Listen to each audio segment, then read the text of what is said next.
భక్తిహీనులు చంపజూచుట అనే దగ్గర కూడా మనం సీక్ అనే మాట చూసాం. నీతిమంతులను భక్తిహీనులు చంపజూస్తారు అనే చోట కూడా ఈ సీక్ అనే మాట ఉంది మనకి. కానీ అక్కడ ఉన్నటువంటి ఆ సీక్ అనే మాటకి, అనగా వెతకుట లేకపోతే వెయిట్ చేయడం అనే మాటకి, ఎక్కడున్నటువంటి మాటకి చాలా తేడా ఉంది. దేవునికి స్తోత్రం కలుగునుగాక. జోఫే అనే మాట, జఫా అనే మాట చూసాం. To watch, spy, to lie in wait. 32వ వచనంలో భక్తిహీనులు నీతిమంతుల కొరకు పొంచి ఉండి చూడడం, పొంచి ఉండడం అనే మాటని, పొంచి ఉండడం అనే మాట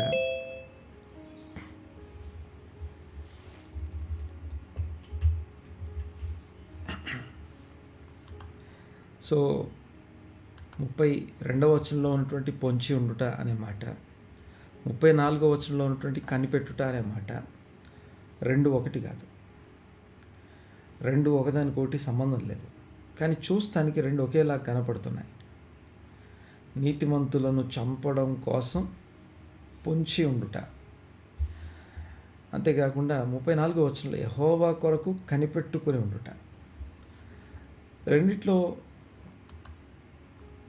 థీమ్ ఆఫ్ యాక్షన్, అంటే చేసేవి రెండు ఒకేలాగా కనపడతాయి, కానీ రెండు ఒకటి కాదు. ఇక్కడనేమో జఫా అనే పదం మనకు రాస్తుంది. జఫా అనే మాటకి, ఇందాక అనుకున్నట్టుగా జఫా అనే మాటకి to spy, to watch, to lie in wait, సరైనటువంటి అదును కోసం, సరైనటువంటి సమయం కోసం, ఎప్పుడెప్పుడు చంపేద్దామా, లేకపోతే ఇదొక నెగిటివ్ వెయిట్, అది పొంచి ఉండడం అనే మాట. బట్ 34వ కీర్తనలో ఇక్కడ ఉన్నటువంటి పదాన్ని మనం చూద్దాం ఒకసారి. 34వ వచనంలో ఖవా అనే పదం మనం చూస్తాం. ఖవా, ఖవా అనే మాటకి to wait, to hope, to look expectantly, to wait, to hope.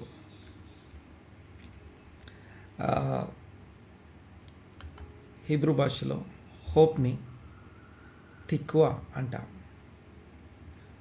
Tikvah అనే మాటకి హోప్ అని అర్థం.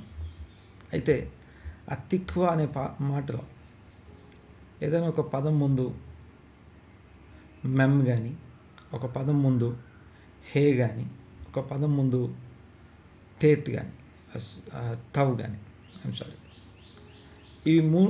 ఈ మూడు పదాల చేత, మూడు అక్షరాలు అనగా హే, మెమ్, తవ్, ఈ మూడు అక్షరాలు యాక్చువల్గా అడిషన్ అన్నమాట. అది పూర్తి పదం, ఆ పదం యొక్క రూట్ అక్షరం తీసేసిన తర్వాత ఉండేది ఒరిజినల్ పదం. అయితే ఇక్కడ నా పాయింట్ ఏంటంటే, ఖవా అనే మాట తిక్వా అనే పదం, తిక్వా అనే మాటకి హోప్ అని అర్థం. హోప్ అనేది ఎప్పుడు కూడా గుడ్ ఎక్స్పెక్టేషన్ ఉంటుంది, అందులో ఏడుపు ఉండదు, జాయ్ ఉంటుంది అందులో. జాగ్రత్తగా గమనించండి ఒకసారి. నెంబర్ 1, ఈ యొక్క తిక్వా అనే మాటకి joyful expectation of only good. తిక్వా, హోప్ అనే మాటకి వెయిట్ చేస్తూ ఉండడం. ఇందాక జఫా అనే మాట మాట్లాడుకున్నాం. నీతిమంతులను చంపడం కోసం భక్తిహీనులు ఎదురు చూస్తూ ఉండేదాన్ని జఫా అంటాం. అది నెగిటివ్ వర్డ్ అది. బట్ ఖవా అనే పదం, హోప్ అనే పదం, అనగా తిక్వా అనే మాటకి a joyful, confident expectation of only good. తిక్వా అనే మాట యొక్క డెఫినేషన్ అది. బైబిల్ నిరీక్షణ అనే పదానికి డెఫినేషన్, నిర్వచనం అది. మరొకసారి చెప్తాను. ఏ కాన్ఫిడెంట్ అనగా ఖచ్చితంగా, నిశ్చయముగా జరుగుతుంది నిశ్చయముగా జరుగుతుంది అని కాన్ఫిడెంట్. జాయ్ఫుల్ అనగా జాయ్ఫుల్ అంటే ఏమంటామంటే లోపల నుంచి వచ్చే ఆనందం, సంతోషంతో కూడినటువంటి నిరీక్షణ. ఏడుస్తూ ఏదో జరుగుతుందని ఎదురు చూసేది కాదండి, సంతోషంతో ఎదురు చూస్తుంది. జాయ్ఫుల్, కాన్ఫిడెంట్, జాయ్ఫుల్, ఎక్స్పెక్టేషన్, ఒక ఎదురుచూపు, ఎక్స్పెక్టేషన్ ఆఫ్ ఓన్లీ గుడ్. ఏదో కీడు జరుగుతుందని కాదు, ఈవిల్ కాదు, ఈవిల్ జరుగుతుందని ఎదురు చూడడానికి నిరీక్షణ అనము. గుడ్, మేలు, శుభము, మంచిది, నీటి ఆ యొక్క జలముల మీద దేవుని ఆత్మ అల్లాడుచున్నది అని చూస్తాం. అల్లాడేటప్పుడు అక్కడున్న ఒక ఎక్స్పెక్టేషన్, అల్లాడడానికి ఎక్స్పెక్టేషన్ ఏంటంటే అది మంచిదైనట్టు చూడగలను అని ఒక ఆశ. ఒక వెలుగు వస్తుంది, ఒక ఫలభరితమైనటువంటి నేల ఏర్పడుతుంది, మానవుడు జీవించదగినటువంటి ఒక స్థలం సిద్ధపరచబడుతుంది ఇక్కడనే, ఒక మేలైన విషయాలు ఏర్పడతాయని ఎదురు చూడడాన్ని నిరీక్షణ అంటాం. To wait, to hope, to look expectantly. ఒక ఆశతో కనిపెట్టడం, ఆశతో ఎదురు చూడడం. మరొకసారి మొదటి మాటను మీకు జ్ఞాపకం చేస్తాను. ఈ మాట ఈ రోజుకి సంబంధించిన 34వ వచనం, 37వ కీర్తన 34వ వచనంలో యెహోవా కొరకు కనిపెట్టి కొని ఉండుము. తిక్వా అనే పదం యొక్క రూట్ వర్డ్ నిరీక్షణ యొక్క, అంటే యెహోవా కొరకు కనిపెట్టు అంటే యెహోవా యందు నిరీక్షణ ఉంచుకో అని అర్థం. నీ నిరీక్షణ ఇంకా దేని మీద ఉంచొద్దాం. అదొకసారి మీకు జ్ఞాపకం చేస్తాను. శూరుడు తన శౌర్యమును బట్టి అతిశయించొద్దు, ఐశ్వర్యవంతుడు తన ఐశ్వర్యమును బట్టి కాదు, జ్ఞాని తన జ్ఞానమును బట్టి కాదు. ఇవన్నీ చెప్పి వీటన్నిటిని బట్టి అతిశయించొద్దు, కానీ అతిశయించువాడు దేనిని బట్టి అతిశయించవలనగా, అతిశయించువాడు దేనిని బట్టి అతిశయించవలనగా, భూమి మీద కృప చూపుచు నీతి న్యాయములు జరిగించు యెహోవాను నేనే అని తెలుసుకొనుట యందు అతిశయించవలను. తర్వాత అదే భాగాల్లో ఇంకొక మాటను మీకు జ్ఞాపకం చేస్తాను. ఇర్మియా గ్రంథంలో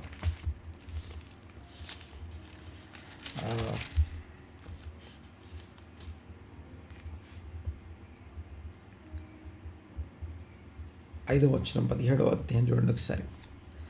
నరుని యొక్క హృదయం మోసకరమైంది అని 9వ వచనంలో రాస్తున్న దానికంటే ముందే ఉందో చూడండి ఒకసారి. మనం ఎక్కడ మోసపోతామో మీకు జ్ఞాపకం చేస్తాను. 5వ వచనం చూడండి ఒకసారి. యెహోవా ఇలాగూ సెలవిచ్చుచున్నాడు. దేవునికి స్తోత్రం కలుగునుగాక. నరులను ఆశ్రయించి శరీరులను తనకు ఆస్పదం చేసుకుంటూ, నరులను ఆశ్రయించి శరీరులను తనకు ఆధారం చేసుకొనుచు తన హృదయమును యెహోవా మీద నుండి తొలగించుకునివాడు శాపగ్రస్తుడు.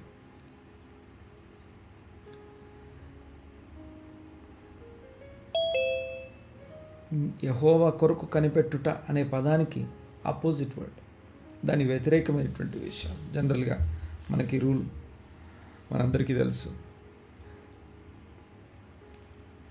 ఏదైనా ఒక విషయానికి అర్థం తెలియాలంటే, ఒక పదానికి అర్థం తెలియాలంటే దాని వ్యతిరేక పదానికి అర్థం తెలిసి ఉండాలి. దాని వ్యతిరేక పదానికి అర్థం తెలిస్తే, దాని వ్యతిరేక పదం ఏంటో తెలుసుకుంటే, మనం నేర్చుకోవాలనుకున్న తెలుసుకోవాలనుకున్న పదం యొక్క అర్థం స్పష్టంగా అర్థమవుతుంది. యెహోవా కొరకు కనిపెట్టుట, నిరీక్షించుట అనే పదాన్ని అర్థం చేసుకోవాలంటే దాని వ్యతిరేక పదం ఈ ఇర్మియా గ్రంథం 17వ అధ్యాయం 5వ వచనంలో మనం చూస్తాం. అంటే దేవుడు నాకు అనుగ్రహించబోయే హెచ్చింపు కన్నా మనుషులను ఆశ్రయించడం ద్వారా, మనుషుల మీద తర్వాత యెహోవా ఇలాగూ సెలవిచ్చున్నాడు. నరులను ఆశ్రయించి శరీరులను తనకు ఆధారము చేసుకొనుచు తన హృదయమును యెహోవా మీద నుండి తొలగించుకొనువాడు శాపగ్రస్తుడు. తన శాపాన్ని తనే తెచ్చుకుంటున్నాడు అని చెప్తూ 7వ వచనం చూడండి ఒకసారి, 6వ వచనం చూడండి ఒకసారి. వాడు ఎడారిలోని అరుహ వృక్షం వలె ఉండును. ఒక ఎడారిలో అరుహ వృక్షం, ఎండిన నేల, లేకపోతే ఎండినటువంటి ఎప్పుడు కూడా వాటర్ సోర్సెస్ కానీ ఒక మొక్క ఒక చెట్టు ఎదగడానికి సరిపడినటువంటి వాతావరణ పరిస్థితులు లేనటువంటి చోట ఎదిగే ఓ చెట్టు ఎలా ఉంటుందో అలాంటి చెట్టు అరుహ చెట్టులాగా అరుహ వృక్షం వలె ఉండును. మేలు వచ్చినప్పుడు అది వానికి కనబడదు. వాడు అడవిలో కాలిన నేల యందును నిర్జనమైన చవిటి భూమి యందును నివసించును. అనగా ఏమాత్రం సారం లేనటువంటి నేలలో ఉంటాడు. అదే యెహోవాను నమ్ముకొనువాడు. 7వ వచనం, యెహోవాను నమ్ముకొనువాడు ధన్యుడు లేదా ఆశీర్వదించబడినవాడు. ఇదే వచనం మనం కీర్తనలో కూడా చూస్తాం. మొదటి కీర్తనలో, దుష్టుల ఆలోచన చొప్పున నడవక, పాపుల మార్గమున కూర్చుండక, అపహాసకులు కూర్చుండు చోట కూర్చుండక. దుష్టుల ఆలోచన చొప్పున పాపుల మార్గమున అపహాసకులు కూర్చుండు చోట కూర్చుండక. యెహోవా ధర్మశాస్త్రమునందు దివారాత్రము ఆనందించుచు దానిని ధ్యానించువాడు. నీటి కాలువల యోర్న నాటబడి తన కాలమందు ఫలమిచ్చు చెట్టు వలె ఉంటాడు. కానీ ఈ యొక్క దేవుని మీద నుండి తన హృదయాన్ని తొలగించుకునేవాడు, మనుషులను మిగతా విషయాలను ఆధారం చేసుకునేవాడు, నిర్జనమైన చవిటి భూమిలో ఎడారిలో జీవిస్తాడు. ఎడారిలోని అరుహ వృక్షం వలె ఉంటాడు. మనము ఎలాంటి చెట్టు అయి ఉన్నాము అనేది మనం ఎక్కడ ఆధారపడుతున్నాం, మన సీకింగ్, మన నిరీక్షణ ఎక్కడుందనేది తెలియజేస్తూ ఉంది. మన నిరీక్షణ, మన హృదయము ఎవరి మీద ఉంచాము, ఎవరి నుంచి తొలగించుకున్నాము అనేది, మనం ఎక్కడ ఉంటాము, ఎలాంటి నేలలో ఉంటాము, ఎలాంటి చెట్టు అయి ఉన్నామో తెలియజేస్తుంది. బైబిల్ మనల్ని ఆత్మ సంబంధమైన చెట్లుగా చూస్తుంది. ఆత్మ సంబంధమైనటువంటి చెట్లు లోపల వేర్లోను కొని స్థిరమైనటువంటి వేర్లోని కదల్చబడినటువంటి స్థితిలో ఉంటుంది చెట్టు. అంటే ఒక జీవం కలిగి ఉంటుంది, కదల్చబడకుండా స్థిరమైనటువంటి వేర్లు లోపల ఉండి వాటర్ సోర్సెస్కి, డిఫరెంట్ వాటర్ సోర్సెస్ అన్నిటికీ నలుదిశలా విస్తరించి వ్యాపించి వేర్లు ఉంటాయి లోపల. అవన్నీ కూడా రకరకాల ప్రాంతాల యొక్క సోర్సెస్కి కనెక్ట్ అయి ఉంటాయి, వాటర్కి. అయితే వాటన్నిటి యొక్క సోర్స్ నీటి కాలువలు. ఒక కాలువ కాదు, అనేకమైనటువంటి నీటి కాలువల యోర్న నాటబడిన చెట్టు. ఆ వేర్లన్నీ కూడా డిఫరెంట్ వాటర్ సోర్సెస్కి కనెక్ట్ అయి ఉండి ఆకు వాడక తన కాలమందు ఫలమిచ్చు చెట్టు వలె ఉంటాడు. అదే విషయాన్ని ఇక్కడ చూడండి ఒకసారి. యెహోవాను నమ్ముకొనువాడు, యెహోవాను వానికి ఆశ్రయముగా ఉండేవాడు ఎవరైతే ఉన్నారో వాడు జలముల యొద్ద నాటబడి, నీటి కాలువల యొద్ద నాటబడిన చెట్టు, లేదా ఇక్కడ 8వ వచనంలో జలముల యొద్ద నాటబడిన చెట్టు వలె ఉండి అది కాలువల యోరను దాని వేళ్ళు తన్నును, వెట్ట కలిగినను దానికి భయపడదు. ఒకవేళ వర్షం రాని పరిస్థితి వచ్చి ఒకవేళ వెట్ట కలిగినను వేడి కలిగినా సరే దానికి భయపడదు. దాని ఆకు పచ్చగా ఉండును. ఈ ఆకు పచ్చగా ఉండడం అంటే ఆ ఆకులు గమనించండి ఒకసారి. ఒక చెట్టుకి లోపల వేర్లు, బయట ఆకులు ఉంటాయి. ఒక చెట్టు ఖచ్చితంగా 4 విషయాలు కావాలి. ఒక చెట్టు బ్రతకడానికి 4 విషయాలు కావాలి. ఒకటి రైట్ సాయిల్. ఈ 4 విషయాలను ఆధారం చేసుకునే యేసయ్య విత్తువాని ఉపమానం మనకు బోధిస్తారు. మొదటిది ఆ యొక్క రైట్ సాయిల్ అంట, అనగా సరైనటువంటి నేల. అది ఎండిన ఎడారి నేలనా, లేకపోతే ఆ యొక్క నీటి కాలువలో ఎవరు నాటబడినటువంటి ఆ యొక్క చెట్ట, అనగా ఏ సాయిల్లో మనం ఉన్నాం, లేకపోతే త్రోవలో, అనగా మనుషులు త్రొక్కుతూ నడిచే త్రోవలో ఏ చెట్టు మొలవదు. తొక్కడము నడిచే త్రోవ కాకుండా త్రోవ పక్కన ఉండాలి. యాక్చువల్గా తెలుగులో మనకి త్రోవ పక్కన ఉంటుంది కాబట్టి వే సైడ్, యాక్చువల్గా అనగా దారిలో పడ్డ విత్తనాలు అని అర్థం. త్రోవలో అనే మాట చదవాలి మనం. పాయింట్ ఏంటంటే 3 ముఖ్యమైనటువంటి రిసోర్సెస్ కావాలి ఒక చెట్టు బ్రతకడానికి. ఒకటి రైట్ సాయిల్. 2 రైట్ సాయిల్ అనేది ఎక్కడ నువ్వు నాటబడ్డావు. చూడండి ఒకసారి, ఒక చెట్టు ఒక చోట నాటబడింది అంటే దాన్ని అక్కడి నుంచి తీసాము, మళ్ళీ ఇంకో చోట నాటామంటే అది మళ్ళీ సెటిల్ అవ్వడానికి చాలా టైం పడుతుంది. ఒక చోట నాటిన తర్వాత అనగా అది స్థిరపడాలి. అది లోపల ఎదగకుండా బయట ఎదగడం అసాధ్యం. బాగా గమనించండి ఒకసారి. రైట్ సాయిల్తో పాటు నెక్స్ట్ 2వది వాటర్ సోర్సెస్ కావాలి. 3వది లైట్ సోర్స్. ఈ 3 ఏ ఒక్కటి మిస్ అయినా ఫలించడం అసాధ్యం. నెంబర్ 1 రైట్ సాయిల్, మంచి నేలలో విత్తబడాలి. కంచెగల తోట అని చదువుతాం. యెషయా గ్రంథంలో అయితే ఇశ్రాయేలును ద్రాక్ష తోటతో పోల్చేటప్పుడు ఆ తోటలో, అనగా ద్రాక్ష తోట ఏర్పాటు చేయడానికి ముందు ఆ నేలను ఆయన ఎంత సిద్ధపరిచాడో. సత్తువగల భూమి నేల అనే మాట చూస్తాం. బలమైన మంచి సారం కలిగినటువంటి నేలలో నువ్వు నాటబడ్డావు అని చెప్తాడు. ఇశ్రాయేలు ద్రాక్ష పొద అని అర్థం, ద్రాక్ష తోట అని అర్థం. దేవునికి స్తోత్రం కలుగును గాక. దేవుణ్ణి ఆశ్రయించడం, దేవుణ్ణి నమ్ముకొని ఉండడం అంటే ఏంటో తెలుసుకోవడం కోసం ఈ మాట మీకు జ్ఞాపకం చేస్తున్నాను. గమనించండి ఒకసారి. ఫస్ట్ది రైట్ సాయిల్, సరైనటువంటి సత్తువ కలిగిన నేల, కంచెగల తోట. అలాంటి స్థలంలో దేవుడు మనల్ని మంచి నేలలోనే నాటాడు. విత్తనాలు మంచివే, మంచి నేలలోనే నాటబడ్డా. తర్వాత గమనించండి ఒకసారి. నెక్స్ట్ 2వది వాటర్ సోర్సెస్ ఉండాలి. వాటర్ సోర్స్ అంటే ఒక చెట్టు వాటర్ సోర్స్ని తీసుకోవడానికి ఆకులు నీళ్లు తాగవు, దానికి కాండం నీళ్లు తాగదు, కానీ ఆ చెట్టు యొక్క వేళ్ళు నీళ్లు తాగుతుంది. చెట్టు వేళ్ళకి వాటర్ సోర్సెస్ కనెక్ట్ అయి ఉండాలి, నీటి సదుపాయం దానికి ఉండాలి.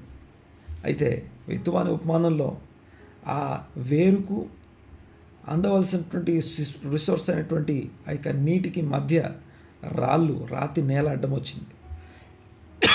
తర్వాత 3వది లైట్ సోర్స్, అనగా ఆకులు పైనుంచి వచ్చే సూర్యుని యొక్క వెలుగును తీసుకుంటాయి, రిసీవ్ చేసుకోవాలి. అంటే వేళ్ళు ఆ లోపల ఉన్నటువంటి వేళ్ళు నీటి సోర్సెస్ కోసం వెతుక్కుంటే ఆకులు సూర్యుని కోసం వెతుక్కుంటాయి. ఈ 3 ఏ ఒక్కటి లేకపోయినా, అందుకే విత్తువాని ఉపమానంలో 3 ఫెయిల్యూర్ విత్తనాల్ని ముందు మాట్లాడతారు. దేవునికి స్తోత్రం కలుగును గాక. అయితే యెహోవాను ఆశ్రయించువాడు, యెహోవా కొరకు కనిపెట్టువాడు, a joyful expectation of good, a confident joyful expectation of good అనేది దేవుని మీద కలిగి ఉన్నవాడు. దేవుడు నాకు ఈరోజు మేలు చేస్తాడు, ఈరోజు ఒక అద్భుతం నా కొరకు చేస్తాడని ఒక కాన్ఫిడెన్స్తోని, ఒక జాయ్ఫుల్ ఎక్స్పెక్టేషన్తో మనం నిద్ర లేవకపోతే, ఆయన సన్నిధికి రాకపోతే, యెహోవాను ఆశ్రయించకపోతే మనం కూడా ఎండిన ఎడారిలోనూ అరుహ వృక్షాన్ని పోలి ఉంటాం. వర్షం పడ్డా ఎడారిలో ఎప్పుడో ఒక్కసారి వర్షం పడుద్ది. ఆ వర్షం పడింది అనే లోపే అది ఎప్పుడు వచ్చిందో ఎప్పుడు అయిపోయిందో కూడా తెలియదు. కానీ చూడండి ఒకసారి, యెహోవాను నమ్ముకునివాడు లేదా యెహోవాను ఆశ్రయించువాడు, యెహోవా కొరకు కనిపెట్టువాడు, ఇవన్నీ కూడా ఒకే విషయాన్ని తెలియజేస్తున్నాయి. యెహోవాను నమ్ముకునివాడు, యెహోవాను వానికి ఆశ్రయముగా చేసుకున్నవాడు, లేకపోతే యెహోవా మీద ఆధారపడేవాడు, యెహోవా కొరకు కనిపెడుతూ నిరీక్షించేవాడు. దేవునికి స్తోత్రం కలుగునుగాక. వాడు జలముల యొద్ద డిఫరెంట్ వాటర్ రిసోర్సెస్ చేత ఉన్నటువంటి వాటర్ రిసోర్సెస్ కలిగినటువంటి సరైనటువంటి స్థలంలో నాటబడి, చాలామంది ఎదగకపోవడానికి, అభివృద్ధి చెందకపోవడానికి ముఖ్యమైన కారణం ఏంటంటే ఒక దగ్గర నాటబడకపోవడం, లోపల ఎదగడానికి సంబంధించిన వేర్లు ఎదగకపోవడం. వేర్లు అది పైన ఎవరికి కనపడదు. మనం లోపల ఎదిగేది పైన ఎవరికి కనపడదు. లోపల ఎదిగిన తర్వాతే బయట ఎదుగుతాం. బయట ఎదుగుదల కనపడట్లేదంటే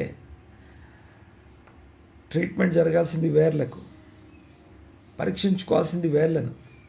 ఆ వేర్లు వాటర్ రిసోర్సెస్కి కనెక్ట్ అయి ఉన్నాయా లేదా, కఠిన హృదయం ఎక్కడైనా కలిగి ఉన్నామా, రాతి నేలను అనగా కఠినమైనటువంటి హృదయం, ఇది దేవుని వాక్యం అని తెలిసిన, నేను ఒక దగ్గర స్థిరపడాలని తెలిసిన, స్థిరపడకుండా ఇటు అటు సంచరిస్తూ ఇటు అటు వేవరింగ్ అంట. వేవరింగ్ అంటే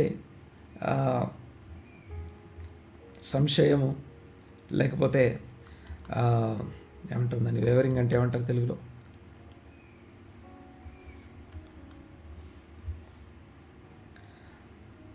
చంచలమైనటువంటి మనస్సు కలిగి ఉండడం. ఈరోజు ఒక చోట నిలబడతాం, ఈరోజు ఒక దాని గురించి మాట్లాడతాం, రేపు ఇంకో దాని గురించి మాట్లాడతాం. అలాగా ఒకరోజు మాట్లాడిన దాని గురించి నెక్స్ట్ డే వచ్చేసరికి ఇంకోటి మాట్లాడతాం, ఇంకో రోజు వచ్చేసరికి ఇంకో దాని గురించి మాట్లాడతాం. ఒక స్థిరత్వం అనేది మనలో లేనంతసేపు, ఒక చోట స్థిరపడనంతసేపు మనం ఎదగలేము, అభివృద్ధి చెందలేము. గమనించండి ఒకసారి, ఆదికాండం 1వ అధ్యాయంలోనే మనుషులు ఆశీర్వదించబడాలి అని చెప్పేటప్పుడే ఈ యొక్క చెట్ల భాషలో చెప్పాడు వాళ్ళకి. అందుకే ముందు ఆ యొక్క చెట్లను, బయో లైఫ్ని ముందు సృష్టించిన తర్వాత జియో లైఫ్ అనగా ఈ యొక్క జంతుజాలాన్ని సృష్టించి తరువాత మూడోది అప్పుడు మనుషుని సృష్టించడం మనం చూస్తాం. అంటే మనకు ముందు సృష్టించబడినటువంటి ఆ 3 కూడా అనగా చెట్లు, పశువులు, పక్షులు, ఈ 3 కూడా మనిషి నేర్చుకోవాల్సిన సంగతులు బోధిస్తున్నాయి. అందుకే ఆ మనిషిని దీవిస్తూ మొదటి మాట ఏమని చెప్పబడుతుంటే, నీవు ఫలించి అని రాయబడి ఉంటుంది. ఫలించి విస్తరించి ఆ మాటలు ఏవైతే 5 మాటలు అక్కడ రాసి ఉన్నాయి కదా, ఆ మాటలను ఒక్కసారి జ్ఞాపకం చేసుకుందాం. సరే, ఇక్కడ గమనించండి ఒకసారి. ఒకటి చెప్పేసి నేను ముగిస్తాను ఈరోజుకి. వాడు జలముల యొద్ద నాటబడిన చెట్టు వలె ఉండును, అది కాలువల ఓరను, దాని వేళ్ళు తన్నును, వెట్ట కలిగినను దానికి భయపడదు, దాని ఆకు పచ్చగా ఉండును. అంటే సూర్యుని నుంచి వచ్చే వెలుగును తీసుకోవడానికి ప్రతిరోజు అది ఎదురు చూస్తుంటుంది. వర్షము లేని సంవత్సరం చింత నొందదు, కాపు మానదు. వర్షం లేదు కదా అని చెప్పేసి అది కాపు మానదు, చింత నొందదు. అప్పుడు ఈ మాట చెప్పిన తర్వాత 9వ వచనంలో, హృదయము అన్నిటికంటే మోసకరమైనది, అది ఘోరమైన వ్యాధి కలది, దాన్ని గ్రహింపగలవాడెవడు. ఒకని ప్రవర్తనను బట్టి వాని క్రియల ఫలము చొప్పున ప్రతీకారము చేయుటకు యెహోవా అను నేను హృదయమును పరిశోధించువాడను, అంతరింద్రియములను పరీక్షించువాడను. దేవునికి స్తోత్రం కలుగునుగాక. యెహోవా కొరకు కనిపెట్టుట అంటే ఒక చోట స్థిరపడతా. యెహోవా కొరకు కనిపెట్టేవాడు ఒక చోట స్థిరపడి ఉంటాడు, ఒక దాని మీద స్థిరపడి ఉంటాడు. మల్టిపుల్ బిజినెసెస్, మల్టిపుల్ థింగ్స్ చేయడం తప్పు కాదు, కానీ ముందుగా స్థిరపడిన తర్వాత మల్టిపుల్ థింగ్స్ కలిగి ఉండడం మంచిది. ఒక చోట స్థిరపడి ఒక స్థిరమైనటువంటి ఒక ఒక ఒక స్థితికి చేరుకున్న తర్వాత ఇంకొక దాని గురించి ఆలోచించాలి తప్ప ఏ చెట్టు కూడా 4-5 చోట్ల పెరగదు. ఒక్క చోటే అది నాటబడి స్థిరపడిన తర్వాత ఇంకెక్కడన్నా అది బయటికి రావచ్చేమో, కానీ ఇక్కడ కొంతసేపు ఉండి దాని లోపల నుంచి, భూమి నుంచి చెట్టును వేరు చేస్తే it is impossible. Right soil అనగా ఒక సహవాసము, ఒక కమిట్మెంట్, ఒక కన్సిస్టెన్సీ చాలా ప్రాముఖ్యమైన విషయాలు. దేవునికి స్తోత్రం కలుగునుగాక. సో రాత్రికి రాత్రే ఏ విత్తనం ఫలించదు. రాత్రికి రాత్రే ఏ చెట్టు రాత్రికి రాత్రే వచ్చేసి ఫలాలు తీసుకొని రాదు. ప్రతి ఒక్కరు ఎదగడానికి కొంత సమయం పడుతుంది. We need to wait for that. ఆ వెయిటింగ్ అనేది ఎదుగుదల కోసం కాదు, యెహోవా కొరకు కనిపెట్టడం. దేవుడు నన్ను దీవించే ఆ దీవెన, ఆ యెహోవాను ఆశ్రయంగా చేసుకొని నమ్ముకొని ఎదురు చూస్తూ ఉండేవాడు ఎవరైతే ఉన్నారో వాడు ధన్యుడు అంట. దేవునికి స్తోత్రం కలుగును గాక. ఒక చంచలమైనటువంటి మనస్సు నుంచి, లేకపోతే ఇంకెక్కడెక్కడో దేని మీదనో ఆశ, దేని మీదనో మన యొక్క హృదయం నిలుపుకొని ఉంటే ఈ సమయంలో యెహోవా కొరకు కనిపెట్టినట్లుగా a confident joyful expectation of good. ఇది దేవుని మీదనే, ఆ నిరీక్షణ మనుషుల మీద కాదు, ఇదిగో సీజన్ మీద కాదు, మన వేరే ఇంకేదో జరిగితే ఇది జరిగితే అది జరుగుతుంది, అది జరిగితే ఇది జరుగుతుంది అనుకునేది కాదు. కానీ దేవుడు మనకు మన నిరీక్షణకు ఆస్పదం, మన నిరీక్షణకు ఆధారం, మనము ఆధారపడదగినటువంటి నమ్ముకొనదగిన మన సహాయము, మన ఆశ్రయము ఆయన యందు మన నిరీక్షణ ఉంచుదుముగాక. ప్రార్థన చేసుకుందాం. పరమ తండ్రి మా దేవ, మీకు వందనాలు, స్తుతులు, స్తోత్రం చెల్లిస్తున్నా. ఈ ఉదయకాలం మరొకసారి మీ మహాకృపను బట్టి, మీ కనికరాన్ని బట్టి వందనాలు చెల్లిస్తున్నా. నన్ను మమ్మల్ని దర్శించినందుకు మీకు వందనాలు. ఇంతవరకు దీవించి ఆశీర్వదించిన విధానం అంతటి బట్టి కృతజ్ఞతలు, స్తోత్రం నాయన. ఇదిగో ఈ ఉదయకాల సహవాసం ప్రారంభించి ఇదిగో ఈ యొక్క 6 సంవత్సరాలు, దాదాపుగా ఈ 5 సంవత్సరాలు ముగించుకొని 6వ సంవత్సరంలో మేము అడుగుపెట్టి ఉండగా ఇదిగో స్తోత్రం నాయన. అత్యంత కఠినమైన పరిస్థితుల్లో కలుసుకోవడానికి, ఆరాధించడానికి, కూడుకోవడానికి సంబంధం లేని రోజుల్లో ఈ యొక్క వర్చువల్గా కలుసుకునే ఈ గొప్ప భాగ్యం మాకు ఇచ్చారు. ఎక్కడెక్కడి నుంచి అయినా కలుసుకోవడానికి ఒక గొప్ప అవకాశాన్ని మాకు ఇచ్చారు.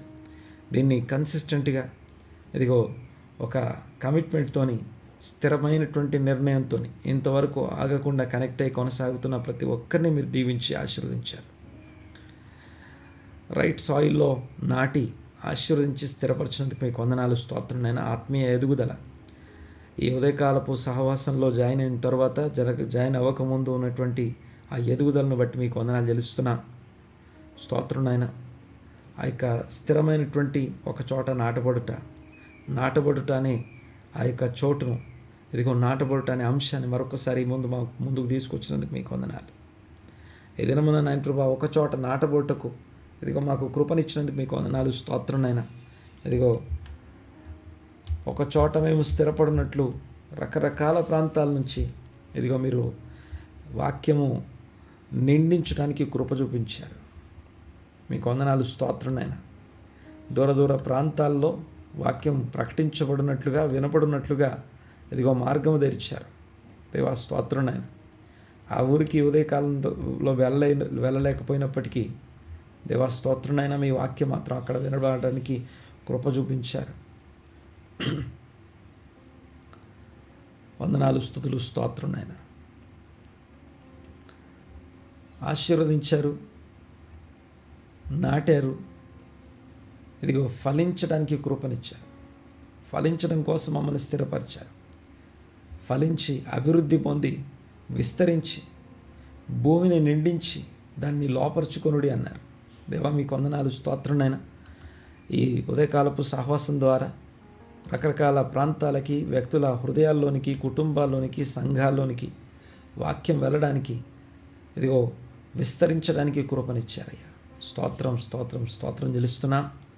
ఈ ఉదయకాలపు సహవాసం లేకపోతే మేము ఏమైపోయేవారం. వందనాలు, స్తుతులు, స్తోత్రం నాయన. ఫలించకుండా, మేము స్థిరపడకుండా, వాటర్ సోర్స్ లేకుండా, లైట్ సోర్స్ లేకుండా మేము ఎదగలేము, ఫలించలేము. ఫలించకుండా అభివృద్ధి పొందలేము, అభివృద్ధి పొందకుండా విస్తరించలేము, విస్తరించకుండా ఈ భూమిని మేము నిండించలేము, మేము ఏలలేము.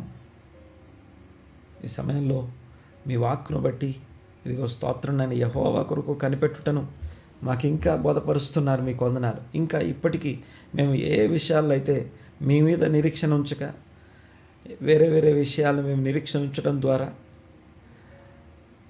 నాటబడుట అనుభవం నుంచి మేము స్థిరపడుట అనుభవం నుంచి మేము ఇంకా చంచలమైన మనస్తత్వం ఎక్కడ కలిగి ఉన్నామో ఈ సమయంలో మరొకసారి మమ్మల్ని దర్శించినందుకు మీకు వందనాలు. వాక్యం చేత ఆదరించినందుకు మీకు వందనాలు, స్తోత్రం నాయన. మాకు అర్థమవునట్టుగా, బోధపడినట్లుగా మీ ప్రత్యక్షతను మాకు ఈ దినమున వివరించినందుకు స్తోత్రం చెల్లిస్తూ, నాతో పాటు ఈ ఉదయకాలం ఏకీపించిన ప్రతి ఒక్కరిని మీ హస్తాలకు అప్పగిస్తున్నా. వారి వారి స్థితిగతులు, పరిస్థితులు సమస్తం ఎరిగినవాడ మీకు వందనాలయ్యా. ఇదిగో స్థిరమైనటువంటి మనస్సు, స్థిరమైనటువంటి అంతరంగంలో నూతనమైన మనస్సు పుట్టించమని దావీదు ప్రార్థించినట్టుగా ఆ చంచలత్వం నుంచి అధిగమించడానికి కృప దయచేయండి. నా అంతరంగంలో స్థిరమైన నూతన హృదయం కలుగజేయమని, నూతన మనస్సు పుట్టించమన్నారు. ప్రార్థన చేస్తున్నాం. స్థిరమైన మనస్సు ప్రతి ఒక్కరికి కలుగజేయండి. అలాగే ఈ సహవాసంలో ఇప్పటిదాకా జాయిన్ అయ్యి మధ్యలో ఆగిపోయిన వారి కోసం ప్రార్థన చేస్తున్నాను నాయన. ఇదిగో వారు కూడా వేరుతన్ని పైకెదిగి వర్ధిల్లి ఫలించున్నట్లుగా, అభివృద్ధి చెంది ఇదిగో భూమిని నిండించున్నట్లుగా ఒక్కొక్కరిని మరొకసారి వెనుకకు రప్పించమని ప్రార్థిస్తున్నాం. సహవాసం ఇదిగో వారందరినీ తట్టుకోవడానికి, నిలబడడానికి అవసరమైనటువంటి సహవాసపు శక్తి, సహవాసపు అభిషేకపు కవరింగ్ కోసం ప్రార్థన చేస్తున్నాను ఆయన. ఎవరైతే ఈ కవరింగ్ కింద ఉండడం వల్ల ప్రయోజనం లేదని దూరం వెళ్ళిపోయారు, వారందరి కోసం ప్రార్థన చేస్తున్నాం. మీ కృప, మీ కనికరం మా ఎడల విస్తరింపజేసి ఇదిగో restore every family Lord, restore every family. సమకూర్చువాడ మీకు వందనాలు, స్తోత్రం నాయన. క్రీస్తు గొప్ప నామన ఏకీమించిన వారందరినీ దీవించి ఆశీర్వదించి వారి వారి పనిపాటల్లో, వారి వారి వ్యక్తిగత ఆత్మీయ జీవితంలో అభివృద్ధి, వారి వ్యక్తిగత వ్యాపకాలు, వ్యాపారాలు, లావాదేవీలు, వారి రాకపోకలన్నిట్లో గొప్ప అభివృద్ధి, వర్ధిల్లుట మీ బిడ్డలు అనుభవించుదురుగాక. స్తుతి, ఘనత, మహిమ, ప్రభావం నిరంతరం మీకే ఆరోపిస్తూ నాజరేయుడైన యేసుక్రీస్తు గొప్ప నామమున స్తుతించి ఆరాధించి ప్రార్థిస్తున్నాము తండ్రి. Amen, amen, amen.